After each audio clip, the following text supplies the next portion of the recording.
Good morning, Year 8, Mr. O'Shea here, and today we're going to continue the same topic that we started on Sunday, looking at the Industrial Revolution in England and differences that happened between 1750 and 1900.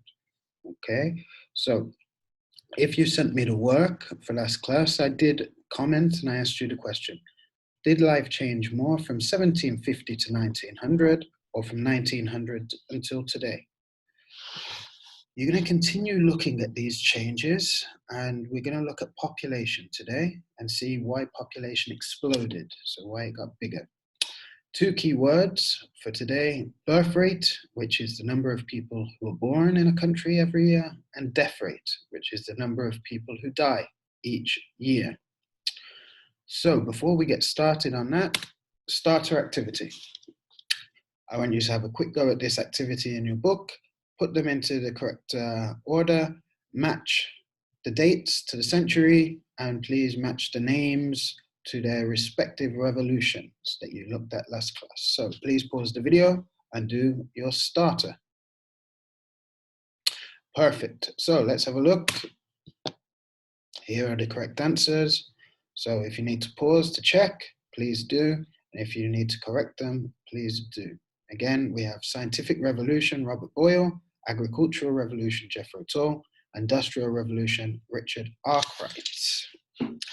So today, your task is trying to look at these changes. What happened to life in Britain from 1750 to 1900? Again, I want you to just pause the video in a moment and write a sentence or two saying how life changed. If you were going to go in a time machine and you were going to transport back to 1750, how would life in 1750 in a town in Britain be different than life in 1900? So again, one or two sentences, please pause the video and write. Okay, so we know there's big changes, lots of technological advances. What you need to do now, this is going to be your task for this lesson. I want you over a double page, I want you to do this table, okay? So I'm going to be showing you in a moment some sources. And what you're going to do, these are going to be factors that impacted either the number of births in Britain, or the number of deaths in Britain, or something that would have impacted both. So you're going to have a list of factors. Some of these factors would have helped the number of births in England to increase. Some would have meant that there were less deaths in England, and some would have impacted both. Okay, so please pause the video and draw your table. Okay. So, with the table drawn, the information, okay, so we move on. The sources that you need to fill the table are here. So, we have, I think here, 10 different source cards. As you can see, I will share these on Classroom so you can see them.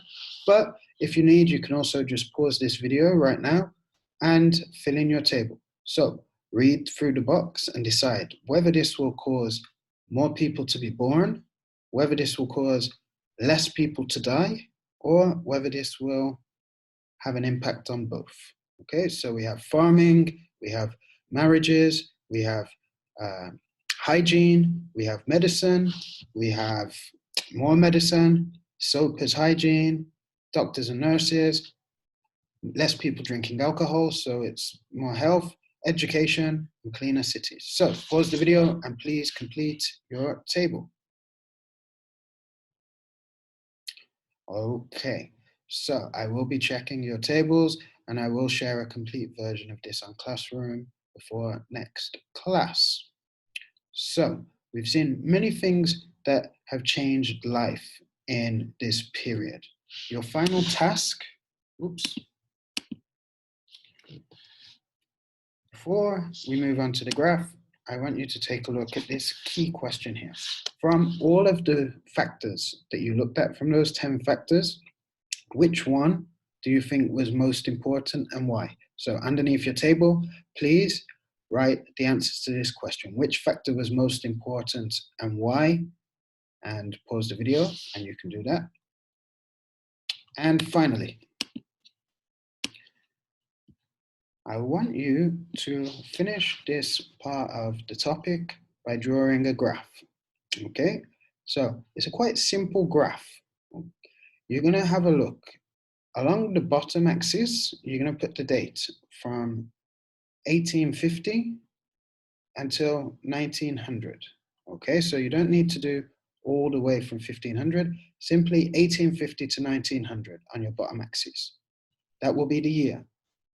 On the side axes, you're going to put the numbers 0 to 10, and this is going to be a scale of what it was like to live in terms of lifestyle. 0 being the most difficult, 10 being a great life.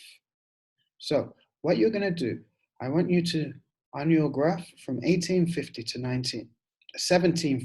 1900, I would like you to show how life improved. So in your opinion, based on what we've looked at in how towns have changed, based on what we looked at in terms of the previous table with improvements in life, how do you think life was? Do you think it was 10 out of 10 in 1900? Do you think it was 0 out of 10? And how does that relate to the previous years? So again, pause the video and please complete. And that will bring us to our reflection.